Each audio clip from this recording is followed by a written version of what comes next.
2 ദിനവൃത്താന്തം അധ്യായം 34. ജോസിയ. രാജാവാകുമ്പോൾ ജോസിയായ്ക്ക് 8 വയസ്സായിരുന്നു. അവൻ 31 വർഷം ജെറുസലേമിൽ വാണു. അവൻ കർത്താവിൻ്റെ മുൻപാകെ നീതി പ്രവർത്തിച്ചു. പിതാവായ ദാവീദിൻ്റെ മാർഗത്തിൽ നിന്ന് അണുവിട വ്യതിചലിച്ചില്ല.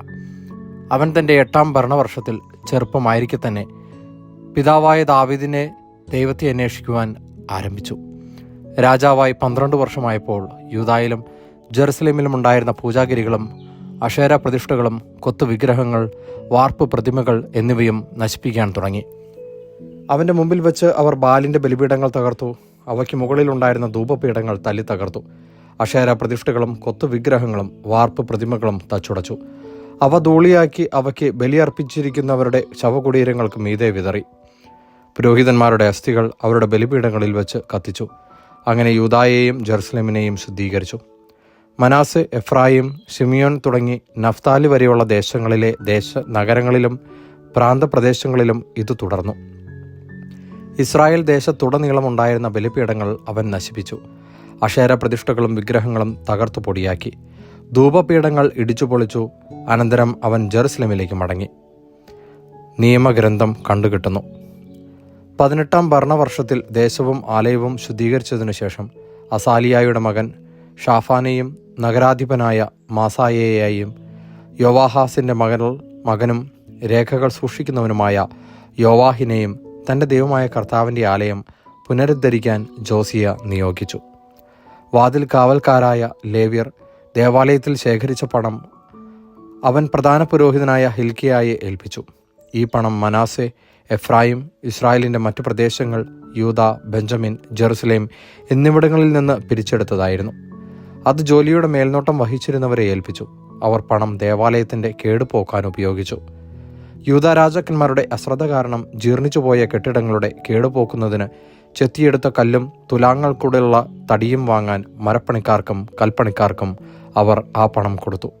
പണിക്കാർ വിശ്വസ്തയോടെ ജോലി ചെയ്തു.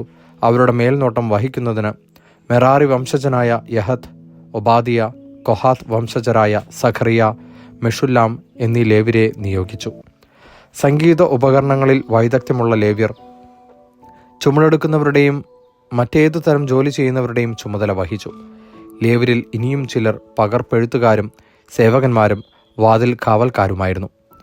കർത്താവിൻ്റെ ദേവാലയത്തിൽ നിക്ഷേപിച്ചിരുന്ന പണം പുറത്തെടുത്തപ്പോൾ മോശ മുഖേന കർത്താവ് നൽകിയിരുന്ന നിയമത്തിൻ്റെ ഗ്രന്ഥം ഹിൽക്കിയ പുരോഹിതൻ കണ്ടെത്തി.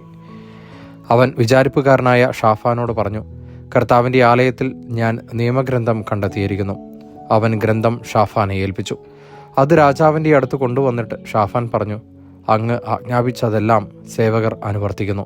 കർത്താവിൻ്റെ ആലയത്തിലുണ്ടായിരുന്ന പണം മുഴുവൻ അവർ പണിക്കാരെയും മേൽനോട്ടക്കാരെയും ഏൽപ്പിച്ചു.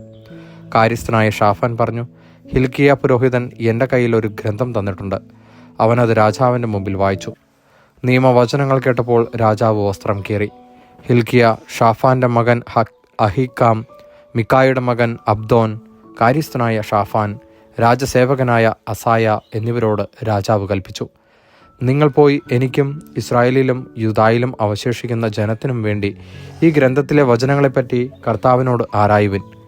ഈ ഗ്രന്ഥത്തിൽ എഴുതിയിരിക്കുന്നതിൻ പ്രകാരം നമ്മുടെ പിതാക്കന്മാർ കർത്താവിൻ്റെ വചനം അനുസരിക്കാതിരുന്നാൽ അവിടുത്തെ ഉഗ്രകോപം നമ്മുടെ മേൽ പതിച്ചിരിക്കുന്നു.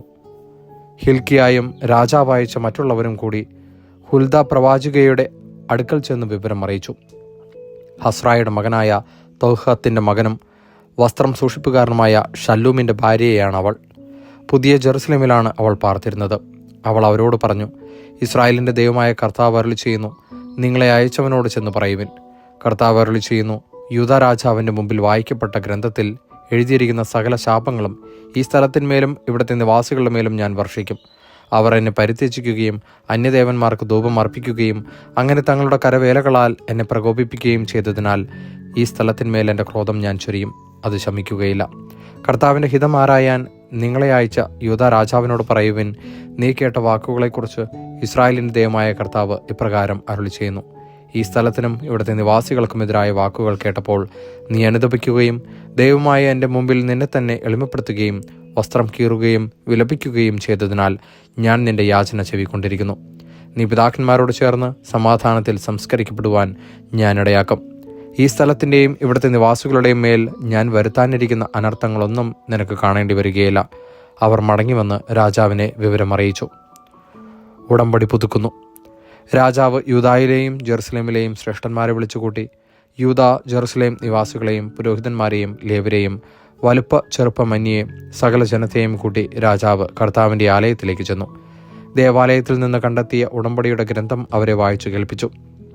കർത്താവിനെ പിൻചെല്ലുമെന്നും പൂർണ്ണ ഹൃദയത്തോടെ അവിടുത്തെ കൽപ്പനകളും പ്രമാണങ്ങളും ചട്ടങ്ങളും പാലിക്കുമെന്നും ഗ്രന്ഥത്തിൽ എഴുതപ്പെട്ടിരിക്കുന്ന നിയമങ്ങളെല്ലാം അനുസരിക്കുമെന്നും സ്വസ്ഥാനത്തു നിന്നുകൊണ്ട് രാജാവ് കർത്താവിൻ്റെ മുമ്പിൽ ഉടമ്പടി ചെയ്തു. ജെറുസലേമിലും ബെഞ്ചമിനിലും ഉള്ള എല്ലാവരോടും അത് പാലിക്കാൻ അവൻ ആവശ്യപ്പെട്ടു. തങ്ങളുടെ പിതാക്കന്മാരുടെ ദൈവവുമായി ചെയ്ത ഉടമ്പടി ജെറുസലേം നിവാസികൾ അനുസരിച്ചു. ഇസ്രായേൽ ദേശത്തുണ്ടായിരുന്ന സകല മ്ലേച്ഛതകളും ജോസിയ നീക്കം ചെയ്തു. തങ്ങളുടെ ദൈവമായ കർത്താവിനെ ആരാധിക്കാൻ ഇസ്രായേൽ നിവാസികളെ നിർബന്ധിച്ചു.